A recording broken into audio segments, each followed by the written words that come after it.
Pognon! Oui, aujourd'hui, on va parler d'argent. L'argent, oui, alors ça, c'est quelque chose qui est assez peu discuté sur Internet, hormis des vidéos d'achat manga avec des gros montants, mais c'est pas très représentatif des dépenses mensuelles qu'un lecteur manga peut faire. Pour les autres, je ne sais pas, mais en tout cas, de mon côté, je sais combien je dépense, et ce depuis 15 ans. Et je me suis dit que ça serait intéressant de le partager avec vous, donc installez-vous confortablement, c'est parti pour une nouvelle capsule manga.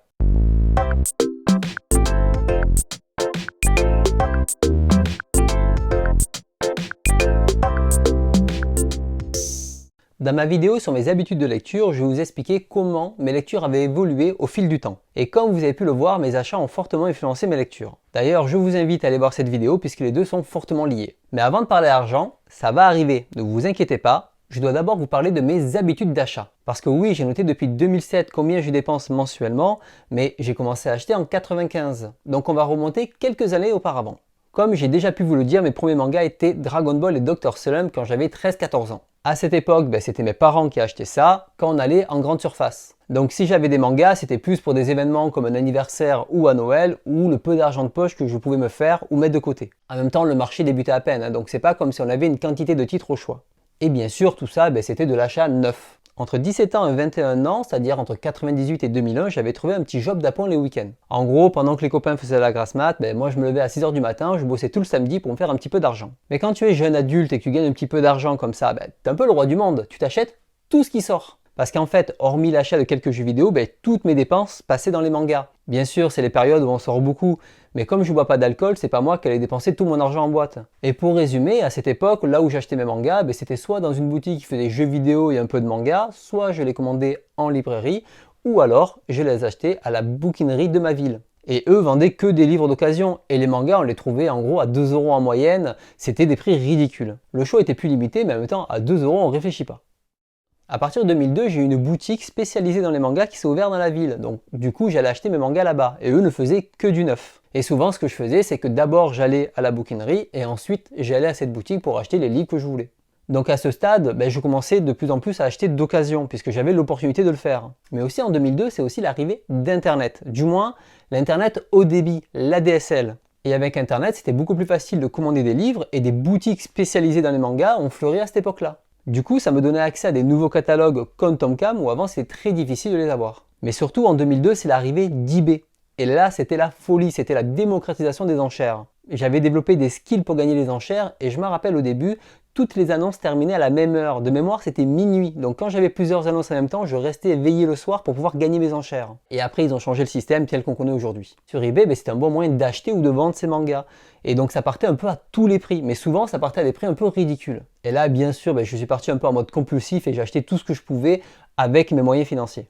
En plus, pour pas faire des montants trop chers, très souvent les gens coupaient en lots. Par exemple, une série de 30 volumes, c'était 3 lots de 10, alors qu'aujourd'hui on ne vend plus que des intégrales. Dans tous les cas, c'était très pratique pour finir ces séries. Et à force de trouver des mangas à la bouquinerie ou sur eBay, j'ai vite fait le calcul, quand on a 2 voire 3 fois plus de mangas que le neuf, rapidement on se dit on va acheter que d'occasion maintenant. Donc la boutique spécialisée, j'ai commencé à y aller beaucoup moins et du coup favoriser l'occasion. Les seules fois où j'ai acheté du neuf, c'était plus des coffrets ou des éditions spéciales ou avec des bonus comme le livret de Monster. Et les mangas que je lisais, c'était que des grosses licences chez des gros éditeurs, donc c'était pas compliqué de trouver ça en occasion.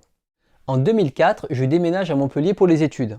Et là, on est dans une grande ville. Et à l'époque, il y avait 5 voire 6 boutiques qui proposaient des mangas d'occasion. Aujourd'hui, c'est fini, il n'y a presque plus personne.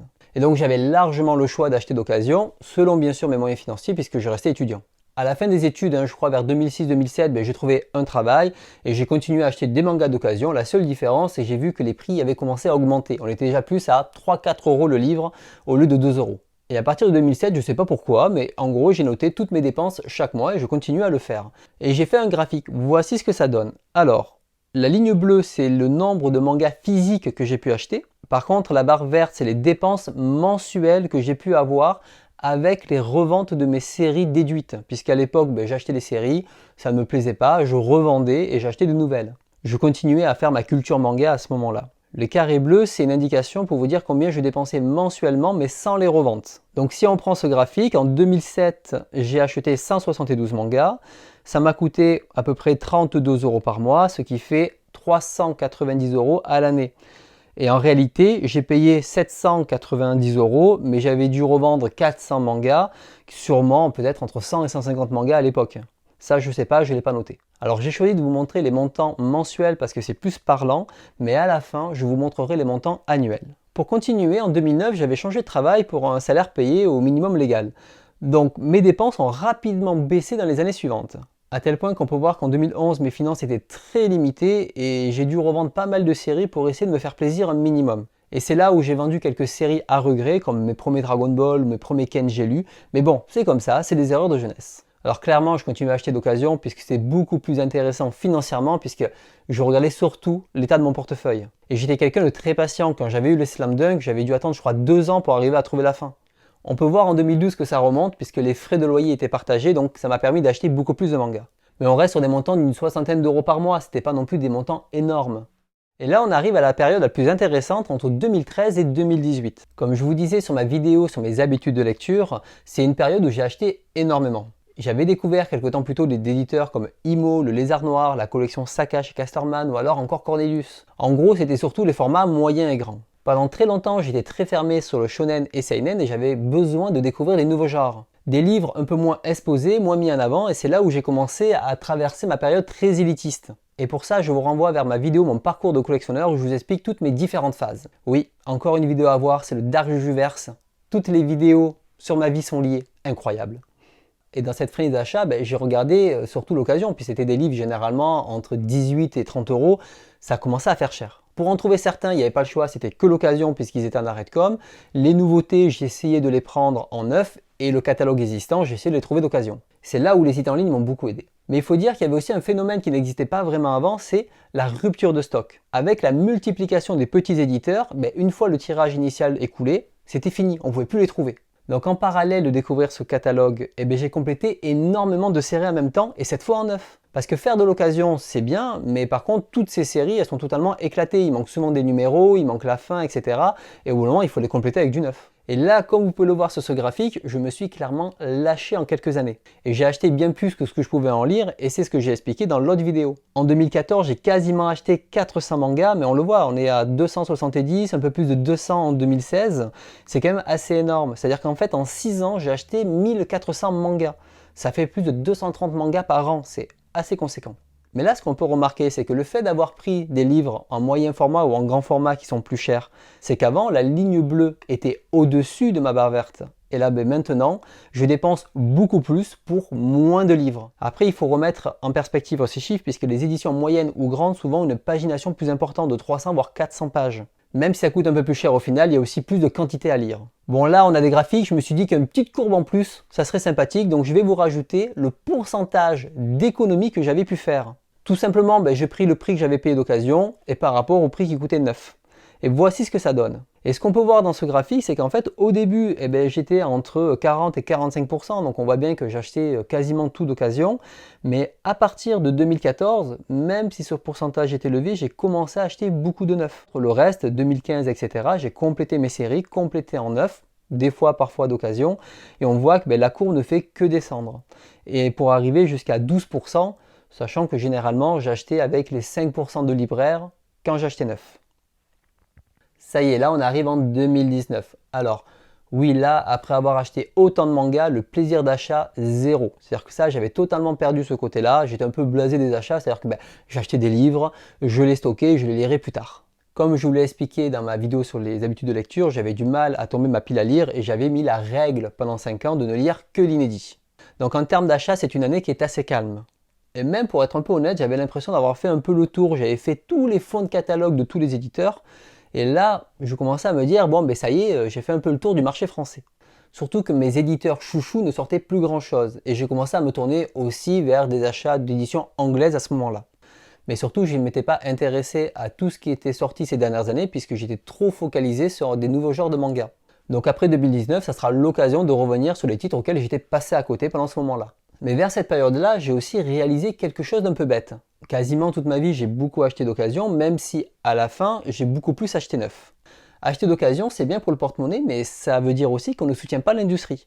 Alors quand c'est des séries qui sont vendues en grande série, acheter un livre d'occasion, ça ne va pas changer grand-chose au budget d'éditeur, mais quand c'est des petits éditeurs, ça peut faire la différence. Et tous ces livres que j'avais aimés, si je voulais en avoir d'autres, il fallait les soutenir et donc acheter neuf.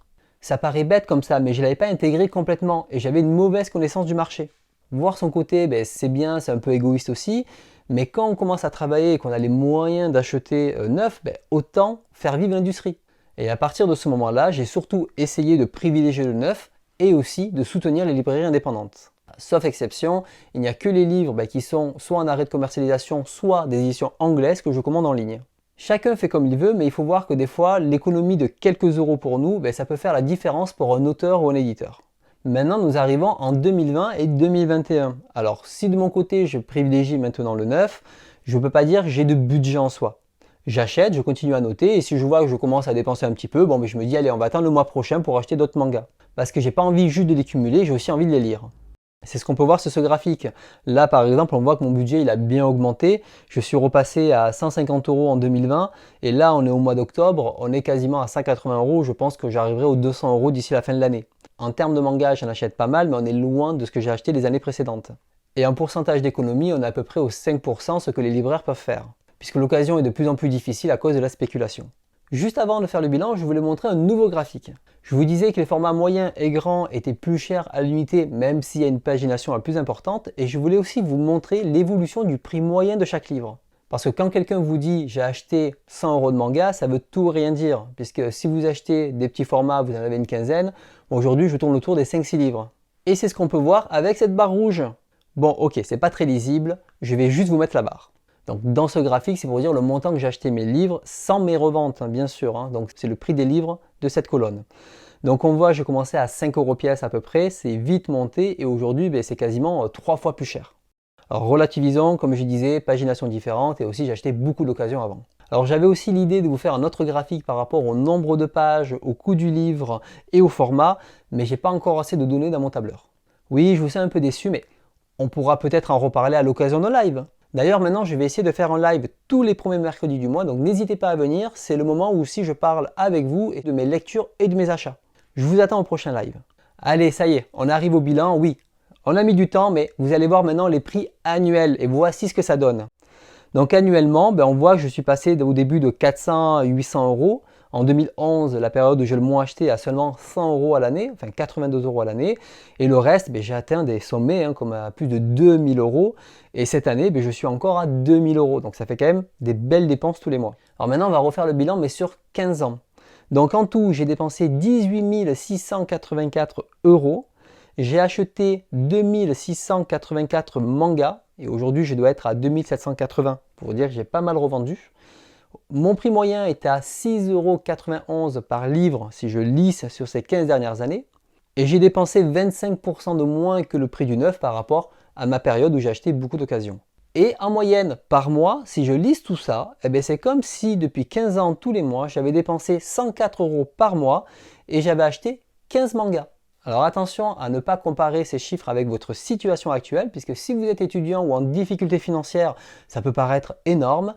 Et si vous avez un travail, voire vous êtes très aisé dans votre salaire, peut-être que 100 € c'est rien pour vous. Mais en tout cas, ces chiffres, ce sont mes dépenses. Et parmi ces achats, je n'ai jamais eu d'exemplaires gratuits régulièrement, hormis quelques cadeaux d'amis à des événements. Bon, je crois que vous avez votre dose de graphique. Dites-moi en commentaire combien vous pensez dépenser par mois. Est-ce que ça vous semble beaucoup, pas beaucoup, etc. Exprimez-vous, allez-y, je vous attends en commentaire. N'oubliez pas de liker et partager cette vidéo, de nous rejoindre sur le Discord, de venir écouter le podcast et aussi de me rejoindre sur les réseaux sociaux. En attendant, je vous dis à très vite pour une prochaine capsule manga.